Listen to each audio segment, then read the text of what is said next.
let's think of the neck as being something completely different. Okay, we're just thinking about the back. We have enough official points, if you like, there that cover all the structures that we really ever want to need of. And so I tend to stick very much with those official points. So we have the dew points in the middle. We've got the Huatuo point, which the dew points I don't find as useful as a lot of the other ones, unless you find one that's really tender in the middle and feels a bit yuck. You know, a bit yuck. You know, damp and tender there. There's I can just feel that one in the Eric yuck there. point. This one? Yeah. It's not too bad, but I can just feel as I go down, you can just feel it's a bit rigid in there. The inner spine is Right in there. So I do use dew points, but most commonly I choose my points between the Huatuo points and inner bladder points. And that covers most of the things. The Huatuo points affect the facet joints. Facet joints. Well, and all of the other intersegmental spinal tissues. They're really fabulous points. So they affect. They are the. Sorry, I said that a little bit wrong. The Huatuo points are directly over the facet joints. Mm-hmm. Yep. And so when you needle them, you needle perpendicularly all the way down to the facet joint. How deep is that usually? It varies in different people. Okay. Eric, it's about how deep? Let's see. Let's see. This is on the dew channel. No, that's a Huatuo point. point. Okay. There's the dew point, so that's half a string. Yeah. Okay. So The dew point is the Huatuo point is in this little gutter between the erector spinae. So there's dew. There's the Huatuo, and the inner bladder is always on top of this muscle that goes always down there, which is called longissimus. Okay, so there's the inner bladder point, which is about right. Oh no, it's a little bit further out. There's the inner bladder point. Inner bladder points get needled 45 degrees, exactly as we're taught in college. Okay, so there's the Huatuo point here. You just go down perpendicularly, and then you feel. Oh, that's deep. Have a feel. Go down. Feel Yeah. the bone? No, but I feel a lot of Go resistance. down. Oh, I feel the bone, yeah. Yeah, it's definitely. Oh, the it has bone to there. be right in the bone. When you're learning how to It's do like it, take it down to the bone. Okay? Because you can feel. Now, believe me, there is a column of bone. If you look at the spine, Mm-hmm. yeah, there is bone all the way from the sacrum all the way up to T1 under those Huatuo points. You've got the facet joints and the articular pillars going all the way. So there's no gaps you can't go through. So long as you don't go too far out, there's no way you can slip between the transverse processes or between the ribs. There's no possibility really of any damage. So it's very safe. Yeah, you just want to be, there's the spinous processes. You just roll off those into that little gutter between the bulge of longissimus and the line of the Huatuo point. So for the dew points too, you will hit the bone as well? When you No, not so much. You just want to get to it. Okay. Yeah, so we can go in here on the dew point. We're actually.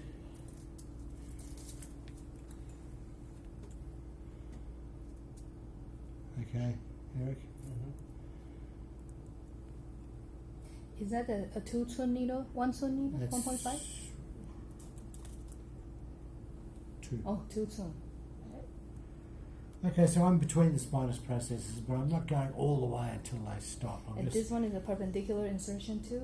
On the dew channel? No, Or it's oblique? That's okay. about... So inner bladder, you want to be 45 degrees. Lateral. Outer bladder, 3 through and out, you want to be very much so. But really, for the inner bladder, these ones, what I do when I'm treating the back is I tend to... No, that's not true, I was going to say. It all depends. Up in this area here, I would go almost entirely on feel. I'll treat what I felt here. He's a bit tight down here. I'm longissimus there. There's a... This was definitely a problem segment. Mm-hmm. And the associated muscle spasm is a little bit lower down here. So I would do according to what I feel. Down here, particularly treating iliocostalis and longissimus muscles, I treat according to what I feel, not according to the points. If I'm using the shoe points, back shoe points, of course, you just go, if I want bladder 18, I go to T9 and go out 1.5. So, obey the books, do what the books tell me. But for, in terms of the spinal points here, dew points, Huatuo points are the main points for the facet joints and discs, all of those intersegmental tissues. The shoe points tend to affect the internal organs, and they tend to affect the longissimus muscle. So it depends what I'm trying to do. If I'm trying to take the muscle, say for instance, we'll do this tomorrow, one of the things that causes buttock pain is muscle spasm up here. Mm. So you feel up in here, find the spot that you think is going to cause the pain, and then needle here according to exactly what you feel, no different to what I was doing with Donna's shoulder. Finding the worst spot, trying to get a needle right to the middle of it and treating a muscle. Okay, go ahead. Lumborum, quadratus lumborum, I go in once again by feel. Mm-hmm. But I'll talk about that tomorrow. Can you review again up here the angles? Latissimus dorsi release. Of the angles? Yeah, of the most commonly needle points and the angles in which you go in. Depending on the most common for the shoulder. Yeah, for the shoulder. Okay. Review. Look, at the back here, the most common point that I would use, small intestine 10, because it's really good for the shoulder joint. Yeah? And that is a perpendicular? That's a section? perpendicular straight Okay. in there.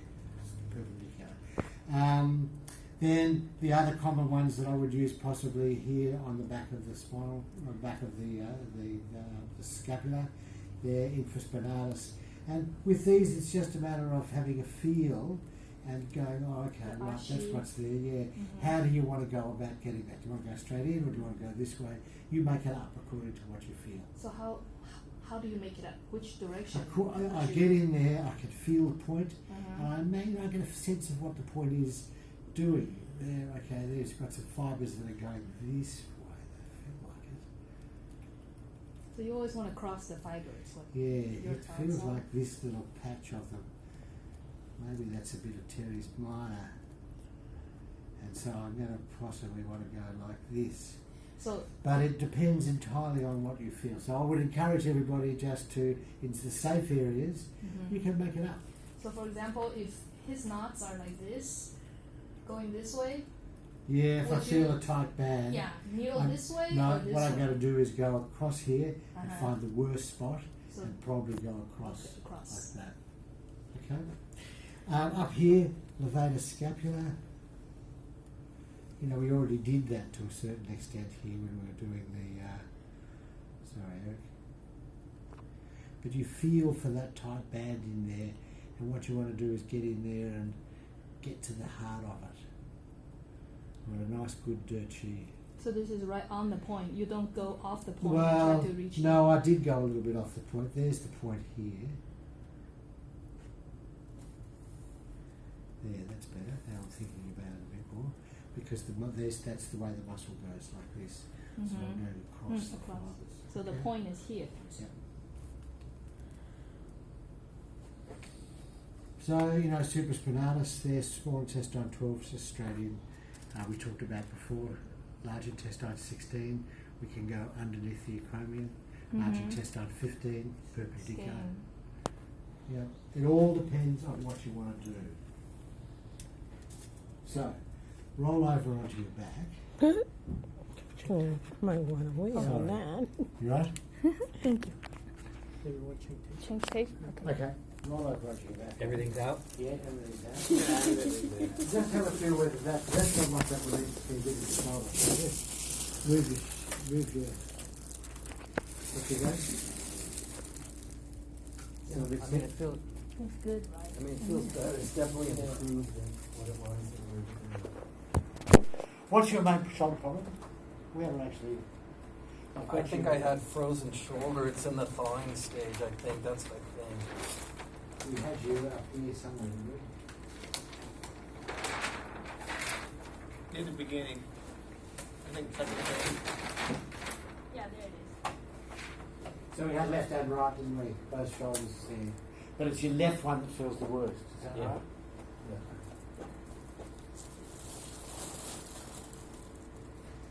So what David Ty would do was go over there, he'd do that at the back, that flying needle stuff, and then he'd roll them over and do a whole bunch of stuff around here, certainly between the coracoid and the clavicle.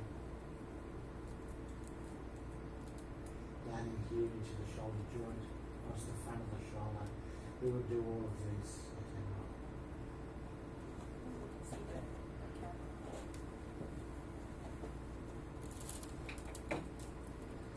There's the coracoid. Here's the clavicle. So there's that one I did on Sam before there, between the clavicle and the coracoid here. We would definitely go down here into that joint. Now, the other thing that he would do, and you can do this for any shoulder joint problem, is there's an extra point right in the middle here, 3 stood up from the anterior axillary fold, and he would definitely do some work on that in that shoulder capsule. Pretty much the same way as I do, by not going in deep, just try to pick up the shoulder capsule on the way through. So I'll just do a little version of that now.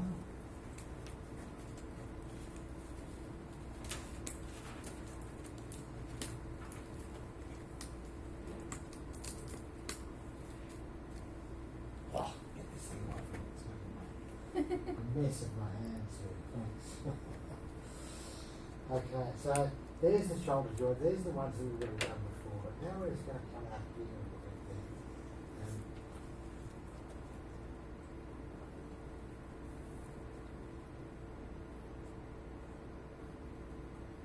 Okay?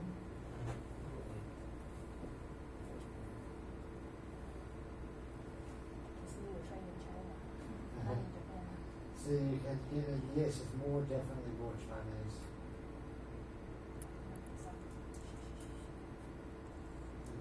So I'm just using that extra point there in front of the shoulder. But what I tend to do in my practice now is I do that flying needle stuff at the back. And then I roll them over and then do the standard glenohumeral joint that we've done 3 or 4 times today, subscapularis, this point in here. But I would also probably add an extra couple of points in here. And particularly this one, and maybe one just underneath the acromion. Okay, and try and really free that up. I get nice strong dirt tube, leave them there for half an hour, 20 minutes, so they get a bit of a relax. So I figure I'm doing a bit of David's treatment at the back, my treatment at the front there, and between the both of them, it seems to go, as I say, less than 50% of people get anything really worthwhile. But a lot of people, particularly in that early stage, this is the stage that if you can really reduce the pain in this part of the treatment, this part of the condition, there's a lot, you've really helped them a lot there. If you can stop the condition developing, that's a real huge win. And it doesn't happen very often. It has happened sometimes, and it's one of those things that you never know. Really. If they go away and they do 2 treatments, they go, I think my shoulder's better. Maybe it wasn't frozen shoulder after all. It's hard to tell. Okay. So that's pretty much it for frozen shoulder. Worth a go. Don't get your hopes up. I'm always suspicious of anybody who says they've got a surefire treatment for frozen shoulder. I've heard it many times. I've never seen consistent results with anybody. But as I said, David Tyler, the guy that came up and talked for me, this was the two things that he really wanted to show. So he obviously feels that he gets good results. So I handed on in that spirit, and certainly I've incorporated it into what I do. Okay.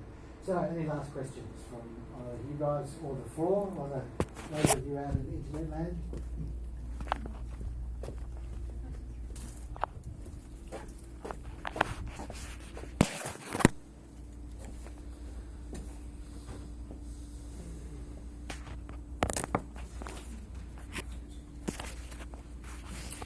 Okay, just some people worried about, I think, worried about lung